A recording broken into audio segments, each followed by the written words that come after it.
Well, studies show more and more teenagers are suffering from depression and anxiety, but teens can be really difficult for parents to understand. So to help us sort this out is Child Psychiatrist Dr. Monique Jericho. Good morning. Good morning. Thank you so much for being here.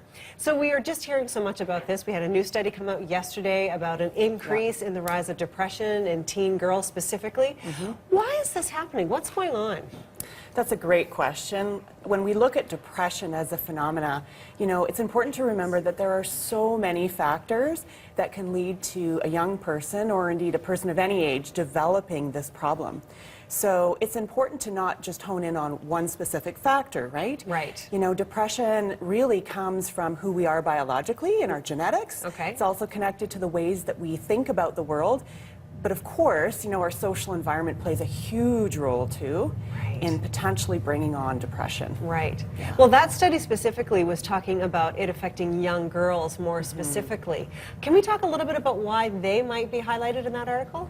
Absolutely. Yeah, so the study really looked at young people and honed in on the age range between 12 and 20. Okay. And what it showed us is that there's been an increase, as you said, right, in the rates of depression across the board for both genders, but young women were disproportionately impacted. And one of the things that people are wondering about and speculating about is that young women tend to be, higher consumers of cell phones. They tend to engage in social media more than men.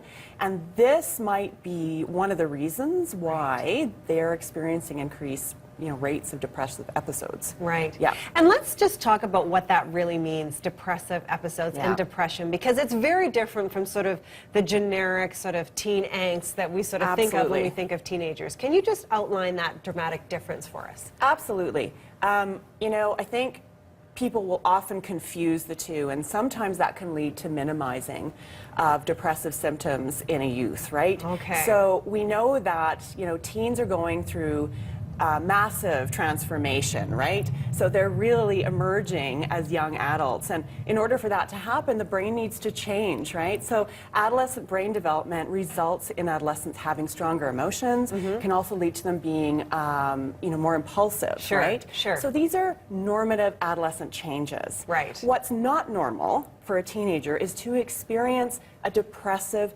episode, right? Okay. So a depressive episode is a sustained change. It's not an up and down.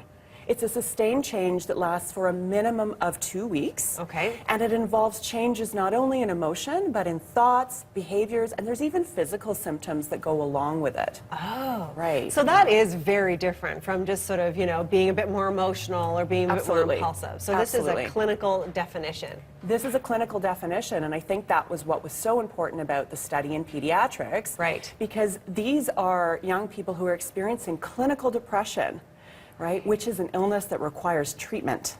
Okay, right. Yeah. So very different than the regular sort of changes that teens are going through. Yes. So what does treatment look like then if one of these teens has a clinical depression? Okay. So treating depression varies, right? Sure. Because every person's experience of depression will be different. Right. Right? The nice thing is that there are so many options for people these days, and there's even online options for teens, and online options that are validated and that have been studied and shown to be helpful, right? So it ranges all the way from online options right up into, seeing a specialist and being treated at a specialized clinic.